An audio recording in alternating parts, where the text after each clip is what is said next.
Welcome back to Security for Legal SaaS. I'm Alice. And Dan. Episode 16, Email Security for SaaS. Alice, I feel like email is one of those things everybody uses, but nobody thinks about securing properly.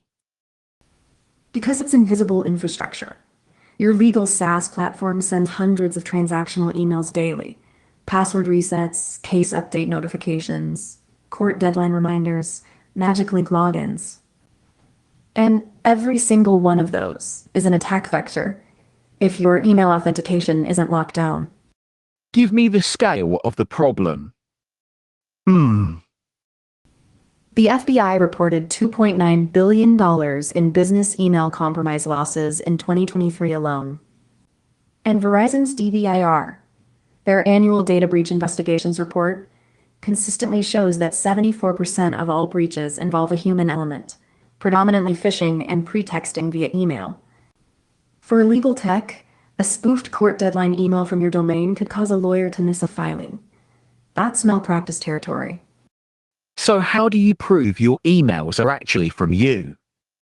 3 mechanisms that work together: SPF, DKIM, and DMARC.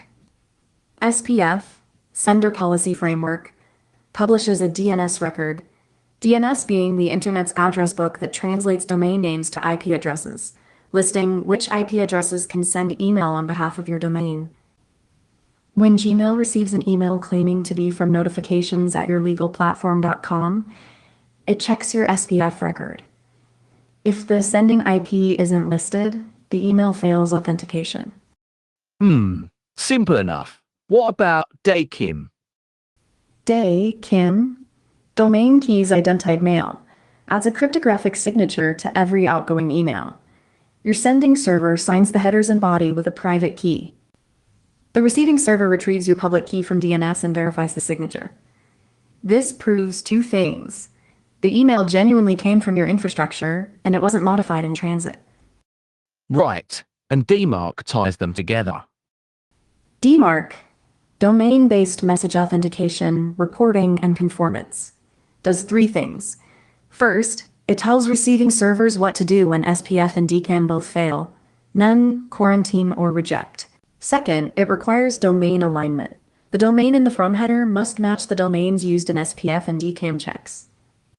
Third, it sends you aggregate reports showing who's attempting to send email as your domain. Right. What policy should a legal SaaS platform use? The goal is P-reject, meaning any email that fails both SPF and DKIM authentication gets rejected outright, never delivered. But you don't jump there on day 1. Start with P-none to collect reports without affecting delivery. Monitor for 2 weeks. You'll discover forgotten systems, that old marketing tool, the CRM integration, the legacy notification server. Add them to your SPF record and configure DKIM. Move to pre-administrators to leaks. Then P-reject. Google now requires SPF, DKIM, and DMARC for bulk senders as of 2024. What about magic links?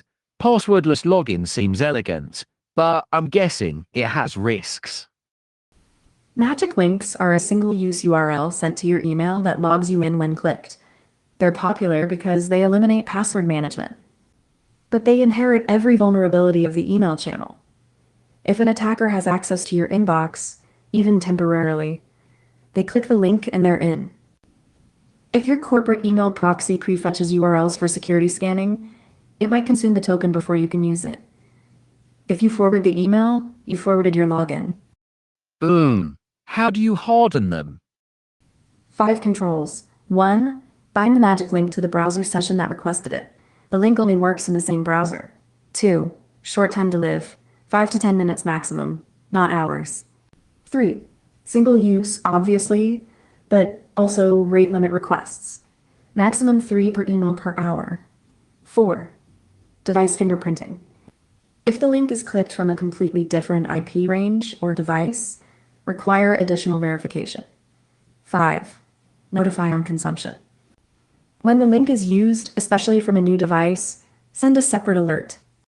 What about account recovery? That's basically the master key to everything. Account recovery via email is the nuclear option that bypasses every other security control you've built. Multi-factor authentication, MFA, where you need a second proof of identity beyond just your password. Strong passwords, session management, all meaningless if an attacker can trigger a password reset and intercept the email. Lapse to specifically targeted help desk staff to initiate email-based resets for their victims. For legal SaaS, never rely solely on email for recovery. Combine with out-of-band verification, a phone call, an admin approval workflow, identity questions. And after any recovery event, impose a cooldown period. No downloading documents or changing security settings for 24 hours. I want to talk about something I've seen in Gmail recently. Brand logos next to emails. That's BIM. BME, brand indicators for message identification. It displays your verified logo next to your emails and supporting clients like Gmail, Apple Mail, and Yahoo. It requires DMARC at P quarantine or P reject, plus a verified mark certificate from DigiCert or Entrust. The security value is subtle but real. It trains recipients to expect your logo. A phishing email spoofing your domain won't display it, creating a visual discrepancy that alert users will notice. That makes sense. What's the architectural principle here? What should email actually be used for in a legal SaaS platform? Email is a notification channel, never a data transport channel. Your case update email should say, "You have a new update on matter 2024, town 234. Log in to view it." Not, "Here's the full update." Opposing counsel filed a motion to dismiss, arguing, the moment you put privileged content in an email body, you've lost control of it. It sits in inboxes, gets forwarded, gets backed up to systems you don't control, gets indexed by email search tools. And transport security. MTA, STS, SMTP, NTA, strict transport security. SMTP is Simple Mail Transfer Protocol, the standard way email servers send messages to each other. It publishes a policy requiring TLS for email delivery to your domain. Without it, an attacker performing a network-level attack can strip TLS from the SMTP connection and intercept emails in plain text. MTA-STS prevents that downgrade attack. Combined with DANE, DNS-based authentication of named entities, if your DNS supports DNSSEC, DNS security extensions, which cryptographically sign DNS responses, you get assurance that the receiving server's TLS certificate is legitimate. One last thing, multi-tenant considerations. If your platform serves multiple law firms, does each firm need its own email setup? Ideally, yes. Each tenant sends from their own subdomain, firmname.yourplatform.com, with dedicated SPF and DKIM records. This isolates sender reputation. If one tenant's users report emails as spam, it doesn't tank deliverability for all your other tenants. And it prevents a compromised tenant's subdomain from being used to phish users of another tenant on your platform. Next episode, password hashing done right. Why storing passwords encrypted is almost as bad as storing them in plain text. Until then, I'm Alice. And I am Dan. Security for Legal SaaS is a series written with AI assistants. Alice and Dan are AI-generated voices. No professional advice here, just education.